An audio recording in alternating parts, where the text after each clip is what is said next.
Hello students,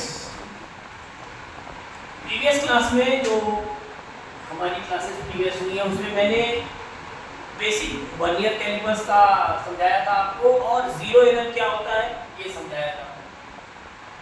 पूरा structure समझाया था, प्रिंसिपल समझाया था, लीस्ट काउंट कैसे कैलकुलेट किया जाता है वर्नियर कैलिपर्स का वो समझाया था। अब मैं वैल्यू कैलकुलेट करना समझा रहा हूँ कि वैल्यू कैसे लेते हैं वर्नियर कैलिपर से, किसी रीडिंग कैसे ली जाती है। तो सबसे पहले आप वर्नियर कैलिपर्स के दोनों जॉस को मिला देंगे। ये दोनों जॉस हैं, इन दोनों को पहले ज्वाइन कर देंगे, लोअर जॉस को ज्वाइन कर देंगे और उसमें देखेंगे कि वर्नियर स्केल की जीरो लाइन मेन स्केल की जीरो लाइन से कोइंसाइड कर रही है नहीं कर रही है। अगर कर रही है तो उसमें कोई जीरो एरर नहीं होगा, अगर नहीं कर रही है तो उसमें पॉसिबिलिटी है कि जो वर्नियर स्केल की जीरो वाली लाइन है वो मेन स्केल की जीरो वाली लाइन के लेफ्ट में हो जाए, that is negative zero error. या हो सकता है कि वर्नियर स्केल की जो जीरो वाली लाइन है वो मेन स्केल के जीरो वाली लाइन से राइट हो जाए, तो इस केस में पॉजिटिव जीरो एरर होता है।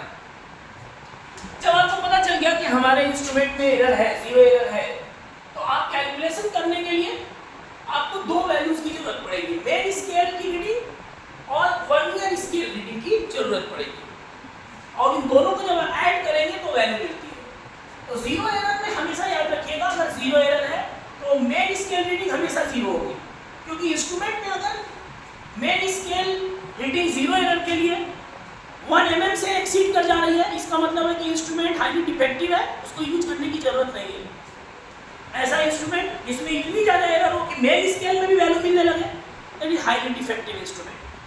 ओके, तो हम ये मान के चल रहे हैं कि ऐसा डिफेक्टिव इंस्ट्रूमेंट नहीं है हमारे पास। हमारे पास जो भी इंस्ट्रूमेंट है उसमें मेन स्केल में कोई जीरो एरर के लिए रीडिंग नहीं है। आप देख रहे हैं ये 1 डिवीजन आगे नहीं है, ये 1 डिवीजन से कम आगे है, मतलब लेफ्ट साइड में 1 डिवीजन से कम है और ये राइट साइड में भी पूरा 1 डिवीजन में नहीं पहुंच पाया है, तो इसलिए ये 1 रीडिंग नहीं है, ये जीरो माना जाएगा। मेन स्केल की रीडिंग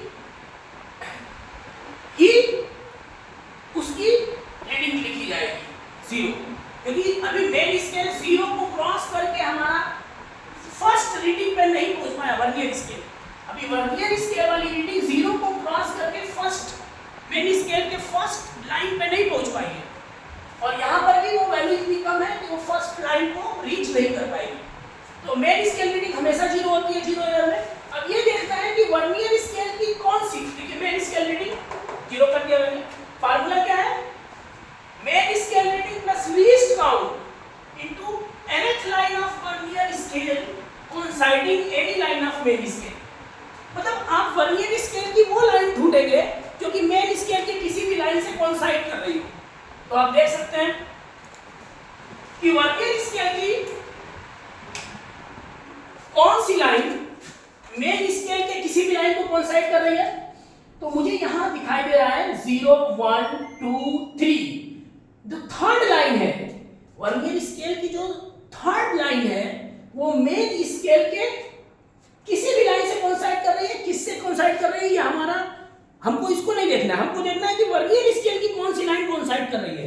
तो कौन सी लाइन कोइंसाइड कर रही है, थर्ड लाइन कोइंसाइड कर रही है, तो 0 plus least count into nth line of vernier scale coinciding any line of main scale.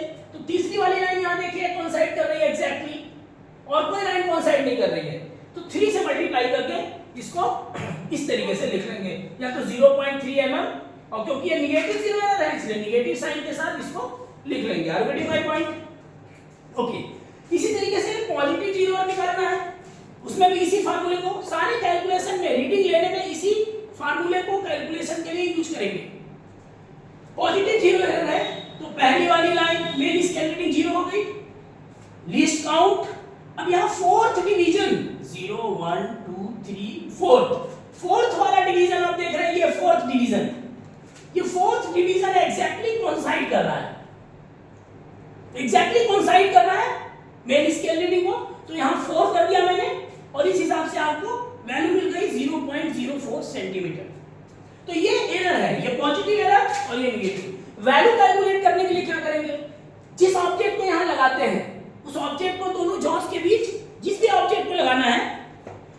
Johns के बीच उस ऑब्जेक्ट को बीच में लगा देंगे, ऑब्जेक्ट को जॉन्स के बीच लगा देंगे। और उसके बाद मेन स्केल रीडिंग देखिए क्या हो रही है, 1.1 और 2 के बीच आ रही है, यानी बिटवीन 1.1 और 1.2 के बीच है, ना तो वो एग्जैक्टली 1.1 है ना ही एग्जैक्टली 1.2 है। तो हम मेन 1.1 से ज्यादा है, वर्नियर स्केल का जो जीरो वाला लाइन है 1.1 को क्रॉस कर रहा है, इसलिए मेन स्केल रीडिंग 1.1 ले लेंगे। लेकिन वर्नियर स्केल वैल्यू लिखने के लिए लीस्ट काउंट 0.01 सेंटीमीटर यूज किया मैंने यहाँ, और कौन सा डिवीजन यहाँ कोइंसाइड कर रहा है आप ध्यान से देखिए, 0 1 2 3 फोर्थ डिवीजन एग्जैक्टली कोइंसाइड कर रहा है, 1 2 3 फोर्थ डिवीजन, तो इसलिए मैंने 4 लिख दिया यहाँ पर, आप देख रहे हैं। तो इसकी वैल्यू आ गई 1.1 प्लस 0.04, तो ये वैल्यू आ गई 1.14 सेंटीमीटर, 1.14 सेंटीमीटर। तो ये वैल्यू x बिना करेक्शन के है।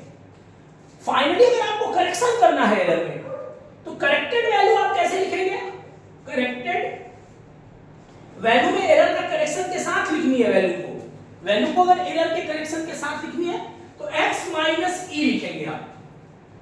ध्यान रखिएगा जो एरर है पॉजिटिव या नेगेटिव साइन के साथ यहाँ e में रखी जाएगी। जैसे फॉर एग्जांपल मेरे पास सपोज करिए ये नेगेटिव जीरो एरर, हमें ये नेगेटिव जीरो एरर हमको मिला था, तो हम वैल्यू 1.14 रखेंगे माइनस, अब ये नेगेटिव जीरो एरर वैल्यू के साथ रखी जाएगी, मतलब वैल्यू नेगेटिव में रखी जाएगी 0.03, ये कितना हो जाएगा 1.14 plus 0.03, now it will become 1.17 centimetre, ये रिजल्ट आएगा। इसी तरीके से अगर वो पॉजिटिव जीरो एरर होती तो e की वैल्यू पॉजिटिव रखी जाती, e की वैल्यू पॉजिटिव, जैसे मान लीजिए कि एरर हमारी नीचे वाली आ गई थी प्लस 0.04, तो उस टाइम करेक्टेड वैल्यू क्या होती, करेक्टेड वैल्यू उस टाइम क्या होती, आप x माइनस e रखते हैं, 1.14 माइनस e प्लस 0.04 है, I am getting my point. तो रिजल्ट कितना आता, ये माइनस हो जाएगा तो 1.10 सेंटीमीटर। तो जो वैल्यू एरर की है आप इस तरीके से करेक्शन कर सकते हैं, और करेक्शन अगर पॉजिटिव की एरर है तो पॉजिटिव की तरह और निगेटिव है तो निगेटिव की तरह। Are you getting my point?